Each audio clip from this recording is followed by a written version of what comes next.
qu'on ne peut rien faire tant qu'on n'a pas de numéro. C'est-à-dire que le système ne nous connaît pas et donc on ne peut rien faire. On ne peut pas louer d'appartement, on ne peut pas louer une voiture, on ne peut rien faire. Donc une fois que j'ai eu ce numéro de personne immeuble, maintenant je pouvais procéder à mon installation et à mon intégration pour apprendre le SFI, aussi pour apprendre la langue.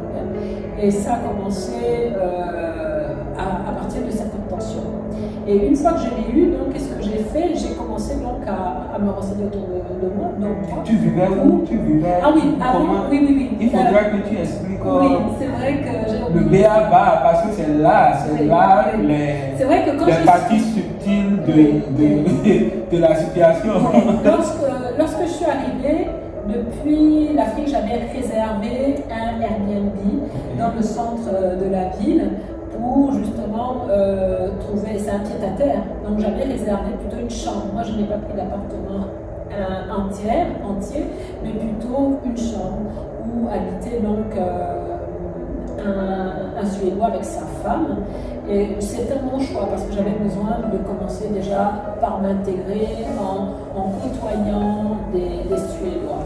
Et j'ai été vraiment enchantée de les avoir rencontrés. D'ailleurs, c'est grâce à ce Suédois que j'ai pu justement entrer dans cet appartement parce qu'il m'a donné la possibilité de rentrer en contact direct avec le bailleur, voilà, le gestionnaire de cet immeuble-là. Okay. Parce que c'était une connaissance à lui. Okay. Et aujourd'hui, je suis plutôt reconnaissante parce que grâce à ce Airbnb, je suis arrivée à rentrer dans cet appartement. Donc, depuis le Gabon, donc j'ai réservé ce Airbnb. Je suis restée pratiquement, on va dire, un mois facile, oui, un mois exactement, dans ce Airbnb, mais j'ai fait des allers-retours aussi avec, entre-temps à Copenhague, parce que j'avais aussi de la famille, où on a passé du bon temps là-bas, avec mes enfants, pour visiter aussi Copenhague. Et une fois que j'ai eu mes papiers, là je suis venue définitivement donc ici pour pouvoir maintenant faire mes recherches et m'établir. Et donc, ça a commencé par la recherche d'un appartement. Donc, c'était la première visite, j'ai eu le coup de cœur pour cet appartement parce que bon, il a une vue sur la mer. Je crois que c'est surtout à cause de ça. Et puis, parce que aussi, je me disais, bon, en hiver, il vaut mieux avoir une belle vue que d'avoir des murs qui plombent et qu'on ne puisse pas profiter de la lumière. Voilà.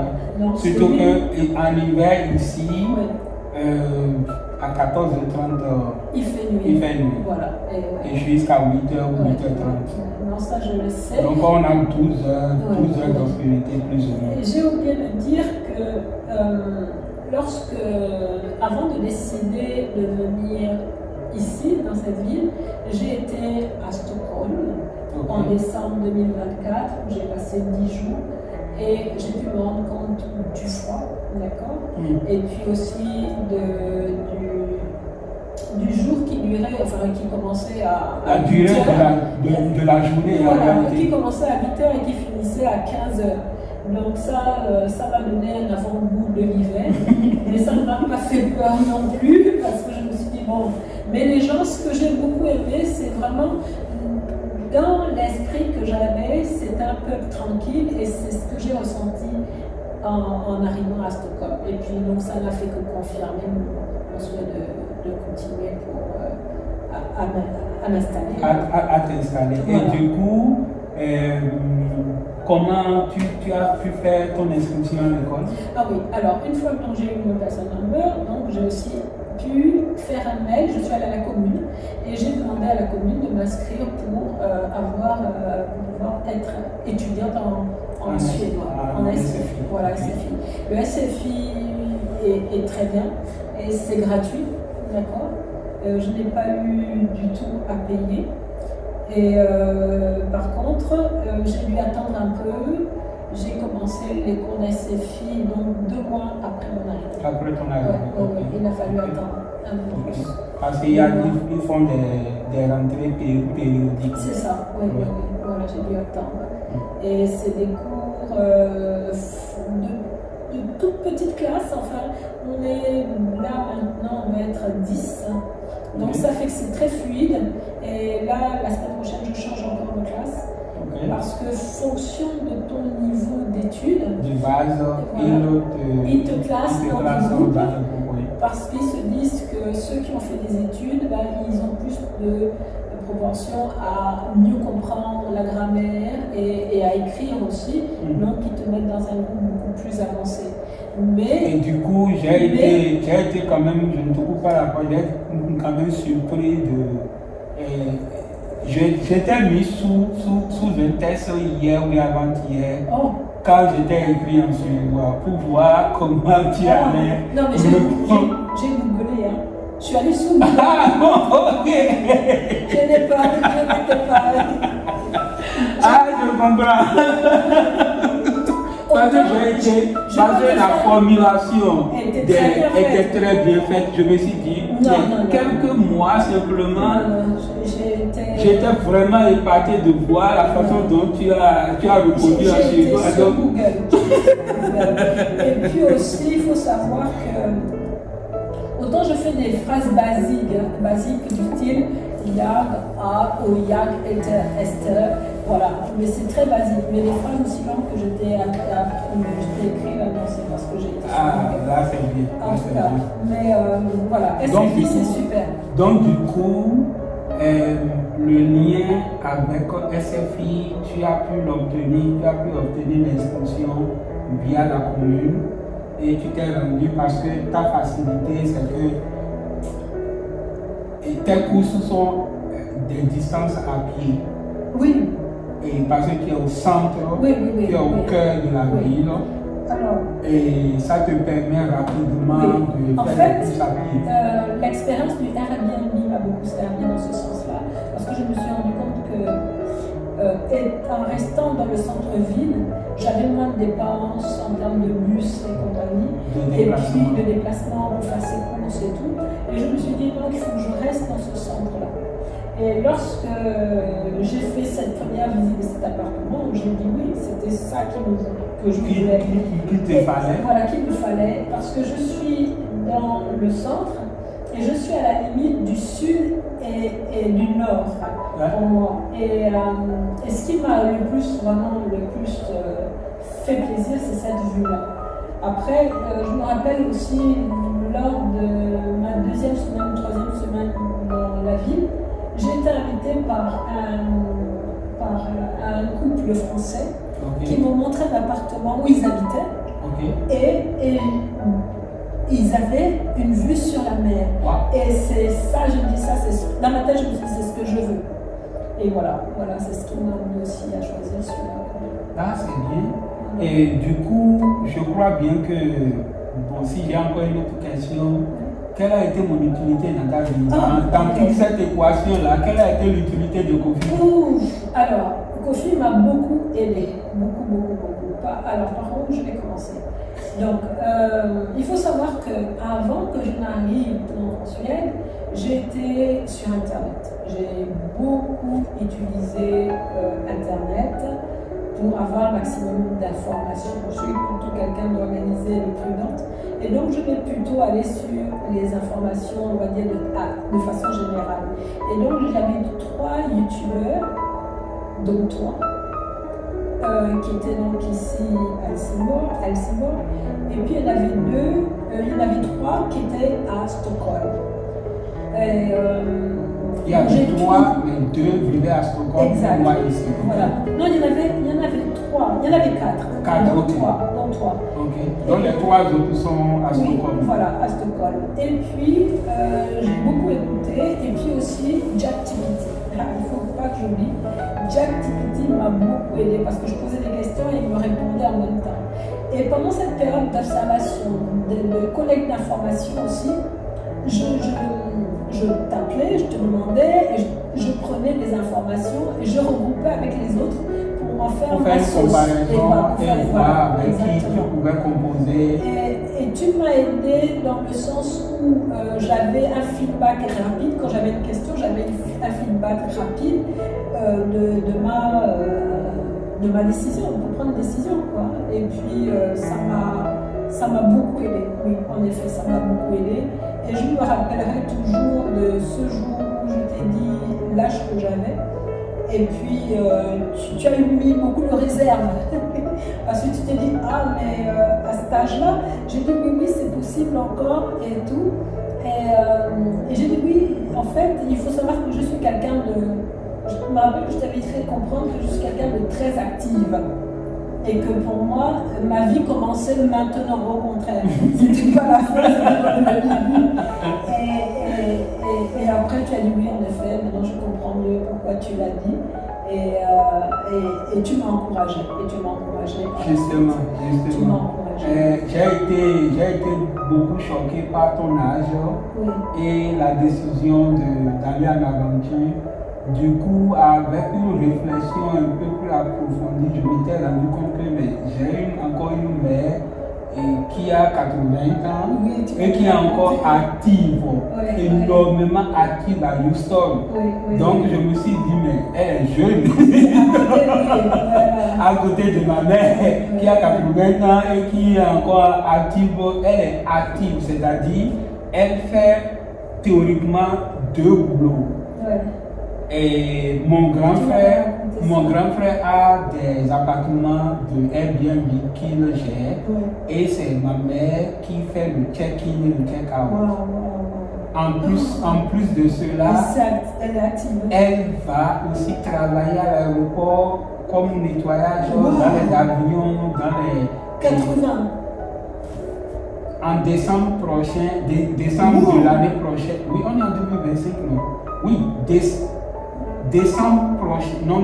2026, et on est en train de se réunir à Houston là-bas pour lui fêter son anniversaire. Et du coup, c'est ça qui m'a donné le courage de dire, écoute, si elle a déjà la volonté, pourquoi ne pas l'accompagner? Et de toutes les façons, on dit chez nous que si tu ne sais pas là où tu vas, tu sais d'où tu viens. Donc, au pire des cas, si elle ne peut pas tenir, elle va retourner chez elle. Exactement. Donc, du coup, je m'étais engagé et moi, naturellement, si je veux aider une personne, je le fais à fond. Je ne le fais jamais à moitié. Je le fais à fond. Et c'est peut-être mon défaut parce que si je veux vraiment t'aider, j'oublie même que j'ai une famille à la maison. Non, je sais que toutes les informations que tu m'as données ont été justes. Vraiment, c'est le cas de le dire, ça a été juste.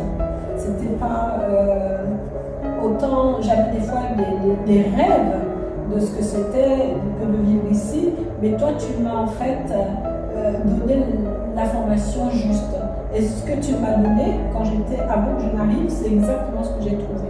Et je me rappelle parce que moi j'avais des questions d'ordre, on va dire, d'ordre pratique. Et à chaque fois, souvent, tu me ramenais à viens d'abord, viens voir comment c'est, et tu vas te rendre compte du système et tu vas mieux comprendre. Parce que c'est vrai que quand on est loin, on se fait des idées des fois. Beaucoup de films. Et puis quand on y est, après, c'est beaucoup plus facile. Mais je sais, ce que tu m'as apporté, c'était vraiment le détail et la justesse des informations. Ça m'a beaucoup aidé. Là, c'est pas bien. Parce que je du coup, qu'en es-tu du boulot? Parce que tu viens de faire 3 mois, tu n'as pas encore gagné une couronne dans le système. Ça, c'est la mauvaise partie du film. Du coup, comment tu t'organises? Parce qu'il faudrait que... Je vis encore sur mes économies ici. Pourquoi? Parce que tant que tu ne parles pas la langue, c'est difficile de trouver du travail, ça c'est clair. Après, je tente toujours d'avoir du travail par rapport au fait que je parle anglais et français. Et bon, pour l'instant, ça n'a pas encore mordu. Donc, je patiente, mais je continue en parallèle à suivre mes cours de SFI et je travaille toujours aussi pour moi. Et du coup, je vais te donner comment on appelle ça? Je vais te faire une révélation. De la façon dont tu as décroché cet appartement, c'est-à-dire le lien entre les Airbnb, les hosts et l'appartement. Oui. C'est de cette même manière que tu peux tomber sur le boulot de tes RSSI. Oui, ok. Par Connexion. par connexion Oui. de SFI. Oh, ok. Donc, au-delà de ne pas croiser les bras et de toujours aller chercher en parallèle, sois concentré parce que parfois des entreprises viennent faire du recrutement directement à SFI. Oui. Et ça dépend de vos niveaux de classe. Oui. Si tu as la dernière année, par exemple, des entreprises peuvent venir dire ok, on sait qu'ils viennent d'arriver, ils ont des difficultés à décrocher leur premier boulot. Et bon, avec la commune, ils font des collabos et ils ont des autorisations de venir faire des recrutements. Moi, ma femme, par exemple, c'est pas ce système-là trouvé son boulot. Certes, c'est difficile pour elle, c'est beaucoup plus pesant, mais tu vas finir par trouver. Donc, du coup, si tu n'avais pas assez d'économie, tu ne pourras pas tenir 3 mois. Avec le coût de cet appartement, par exemple, et le quotidien. Tu as une vie, il faut manger, et je me rends compte que tu es une personne qui n'est pas trop fermée. Tu aimes te socialiser. Oui, ça pour moi c'est important. J'avais besoin, pour moi je venais en Suède aussi pour rencontrer les Suédois, d'accord? Rencontrer du monde, parler, oui. Et c'est vrai que dans cet immeuble, on est à 20 étages, donc il y a du monde. Et j'ai rencontré pas mal de personnes dans l'immeuble avec qui je partage une vie, c'est-à-dire on fait des choses ensemble, on va au restaurant ensemble, on s'invite pour le fika, chacune l'une chez l'autre, et ça, pour moi, c'est très important, la partie sociale. Voilà. C'est pas pour te couper, mais tout à l'heure, tu parlais de contrat avec SFI. Il faut savoir qu'actuellement, je ne sais pas si je t'en ai parlé. Ton stade, mini-stage, oui, effectivement. Donc, voilà. Et tout à l'heure, tu m'as raconté avec ton expérience, je me suis dit, à un moment donné, est-ce que ça va pas être la même chose? C'est possible. Tu vois, non? C'est vraiment donc, possible. Donc, je suis à fond dans ce que je fais étant là-bas. Et je travaille là-bas 2 jours. Le but, c'est d'être en connexion pour l'apprentissage de la langue. Mais tu ne sais pas sur quoi ça peut déboucher. Donc, un chef d'entreprise peut passer par là, prendre un café. Et voilà, tu tombes sur ton projet. La personne avec qui je travaille déjà, ils se rendent compte, mais finalement, qu'est-ce que tu fais après? Qu'est-ce que tu veux faire? Et du coup, tout peut se passer par là. Ça. Donc, voilà un peu, ça me fait beaucoup de plaisir que tu t'es prêté à l'exercice. Et pour moi, c'est un plaisir, comme je t'ai dit, si les personnes qui sont vraiment qualifiées, qui sont déterminées et qui ont les moyens de leur politique me contactent, moi, je vais sacrifier mon temps et mon énergie pour les aider à atteindre leurs objectifs. Et c'est tout un plaisir pour moi. C'est vraiment un plaisir pour moi. Je le fais à cœur ouvert, je le fais. C'est-à-dire, ça ne me coûte rien du tout. Je n'aménage aucun effort pour atteindre ces objectifs-là. Alors, je peux assurer que Kofi, tu as assuré. Merci beaucoup. Dans le sens où les informations étaient justes et ça fait gagner en temps. Quand on a l'information, ça me fait gagner en temps. Je me rappelle, gagner en temps, je me rappelle le jour où ton premier rendez-vous à Statouraket, où tu étais confronté à la question de l'adresse. Ah oui. Tu te rappelles? Je t'ai appelé en plein service. En plein service de ton travail. Ils l'ont fait comme ça. Tu es sûr? Tu m'as dit oui, fais comme ça. Et d'abord, j'ai eu cette grâce ce jour-là parce que je m'étais d'abord trompée. Et puis, je t'ai appelé et tu m'as dit non, fais comme ça, fais comme ça. Je lui ai dit, tu es sûr? Et je suis repassée le même jour auprès de l'administration et c'est passé comme une lettre à la poste, tout simplement. Donc, à part les critères nécessaires qui est ton passeport et l'argent, et il y a un autre détail que je mentionne très peu, mais c'est l'adresse. Oui. Oui, l'adresse. Parce qu'ils étaient sur le point de te mettre dans un système de cercle vicieux. Oui. Le numéro provisoire. Oui. Et quand ils te donnent ce numéro provisoire, tu risques de passer par l'immigration avant d'avoir le instrument. Et passer par l'immigration veut dire que tu dois trouver un contrat, un CDI, dérouler un contrat de CDI sur la table dans ton dossier à l'immigration avant que eux ne traitent ton dossier. Donc j'avais déjà vu ça et je t'ai dit non, donne-leur mon adresse. Et ça m'a beaucoup aidé. Et tout s'est passé comme une lettre à la poste. Ça m'a beaucoup aidé. Donc, du coup, moi, c'est un plaisir pour moi quand même. Je tenais à ce que tu viennes. En tout cas, merci beaucoup parce que vraiment, merci pour toutes les informations, merci pour l'aide. C'est juste incroyable de savoir que je me lève aujourd'hui, je suis en Suède. Je suis très contente d'être là.